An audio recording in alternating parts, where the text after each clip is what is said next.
Hello everyone. देखिए remainder theorem का जो अगला क्वेश्चन आने वाला है वो थोड़ा इंटरेस्टिंग है। उस क्वेश्चन में दिया क्या है, उस क्वेश्चन में एक एफ ऑफ एक्स दिया हुआ है और एक जी ऑफ एक्स दिया हुआ है। ठीक है, दोनों किसी भी डिग्री के दो पॉलिनोमियल है। ठीक है, हमको नहीं पता, लेकिन इसने क्या बोला है कि इस बार इसने ये नहीं बोला कि जी ऑफ एक्स से इसको डिवाइड करो। इस बार बोल रहा है कि अगर एक कोई x माइनस ए है या कुछ भी एक और इक्वेशन है जिसको मैं h ऑफ x नाम देता हूं, मतलब इस h ऑफ x जो है को अगर इससे डिवाइड किया जाए f ऑफ x से, जो रिमाइंडर आता है R1, ठीक है, और इस h ऑफ x को जब g ऑफ x से g ऑफ x को h ऑफ x से डिवाइड किया जाता है तो जब रिमाइंडर आता है R2, तो ये बोल रहा है कि वो दोनों रिमाइंडर बराबर आ गए। ये कंडीशन दिया हुआ है, बोला कि ऐसा होगा, तो बोल रहा कि ये जो रिमाइंडर बराबर आ गए हैं तो बताओ कि इस इक्वेशन में कुछ वेरिएबल्स दिए होंगे, या तो यहाँ पे कुछ a दिया होगा, यहाँ पे कुछ b दिया होगा, या तो यहाँ पे कुछ बीच में कुछ एक अननोन दिया होगा ax स्क्वायर प्लस bx, ऐसा कुछ यहाँ पे, या तो यहाँ पे भी कुछ a p n, किसी भी एक वेरिएबल की शक्ल में कुछ भी पूछ सकते हैं। तो बोल रहा है कि ये इसका ए का वैल्यू निकालो। इस बार वो रिमाइंडर में पूछ रहा है, उसने बोला रिमाइंडर तो दोनों का जो भी आएगा बराबर आएगा, लेकिन ये बताओ कि इस इक्वेशन में एक वेरिएबल था, उस वेरिएबल की वैल्यू क्या है। इस इक्वेशन में एक वेरिएबल था, उस वेरिएबल की वैल्यू क्या है। तो इस तरह का एक सिंपल क्वेश्चन है, सिंपल क्वेश्चन आते हैं। इस तरह के क्वेश्चन आ गए तो एग्जाम में अच्छे से मार्क्स ले लोगे। जल्दी से एक एग्जाम्पल से हम इसको स्टार्ट करते हैं।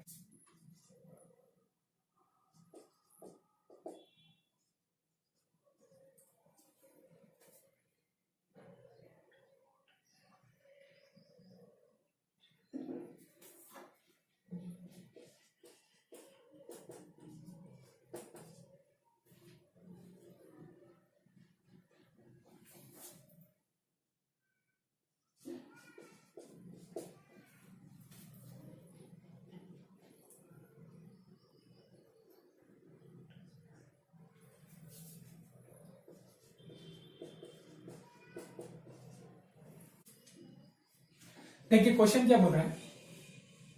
क्वेश्चन बोल रहा है कि p of x is equal to, एक इक्वेशन दी हुई है। इस इक्वेशन में देखोगे तो ax cube plus 4x square plus 3x minus 4 सब कुछ मैथमेटिक्स है, उसके बीच में अचानक से a इन्होंने यहाँ पे ऐड कर दिया है। सिमिलरली gx आप देखेंगे x cube minus 4x plus a क्या है, a कोई मैथमेटिकल वैल्यू नहीं है, तो a यहाँ पे एक वेरिएबल है जिसका वैल्यू हमको पता नहीं है, एक अननोन कांस्टेंट है। एक उस अननोन का अब हमको क्या निकालना है, एक वैल्यू निकालना है।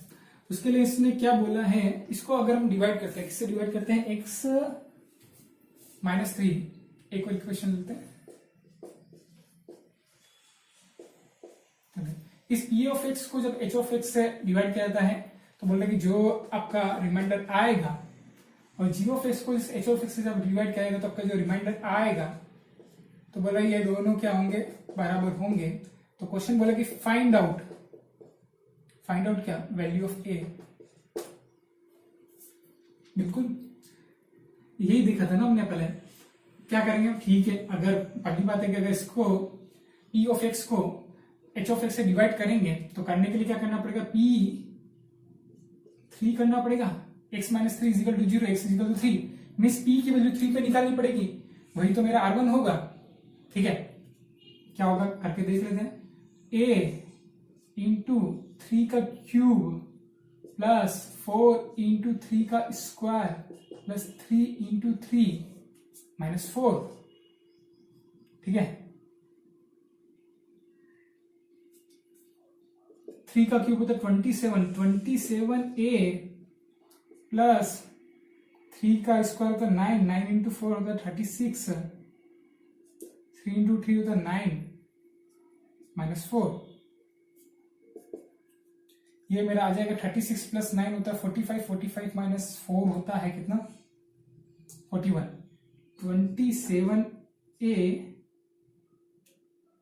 प्लस 41, इसको इक्वेशन नंबर 1 दे देता हूं। सिमिलरली p ऑफ 3 निकाला तो q ऑफ 3 जो कि मेरा था R2, रिमाइंडर ऑफ q का, g का।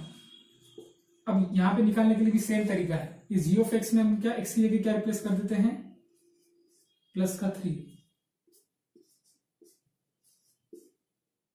प्लस ए, ये हो जाएगा मेरा 3 का क्यूब होता है 27, 3 4 इंटू 3 तो 12 प्लस ए, जो कि मेरा हो जाएगा क्या, 27 में से 12 गया तो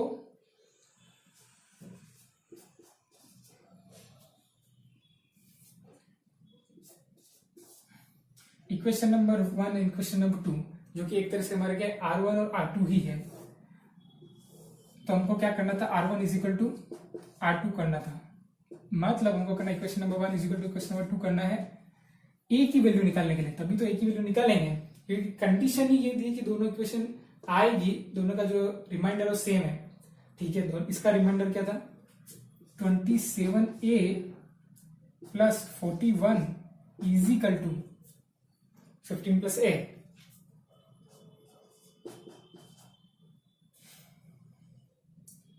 एक काम करते हैं, ए वाली टर्म को एक तरफ लेते हैं, कांस्टेंट को उस तरफ फेंक देते हैं, 27a प्लस का ए इधर आके क्या हो जाएगा माइनस ए इजिकल टू 15, 41 उधर जाके क्या हो जाएगा माइनस का 41, 27 में से एक गया तो 26, तो 26, 15 में से 41 गया तो प्लस का 15 है माइनस का 41 है, कितना हो जाएगा देख लें, A is equal to minus 26/26, A is equal to -1, क्या मैं बोल सकता हूं, क्या एक बहुत सिंपल सा लल्लू सा क्वेश्चन था, सिंपल सा क्वेश्चन था, बेसिक सा क्वेश्चन था, इसी तरह के क्वेश्चन ही आते हैं और इसमें कुछ ज्यादा बन नहीं सकता, पर हाँ इस तरह के क्वेश्चन भी अगर आपसे हो रहे हैं तो आप मार्क्स निकाल लेंगे, और जबकि इस क्वेश्चन में कुछ था ही नहीं, ठीक है। समझ अच्छे से समझ के करोगे तो क्वेश्चन होगा, बाकी सिंपल चीजें भी क्या लगेगी, टफ लगेगी। Join our highly interactive live classes by contacting us on given number. Book your free demo class now.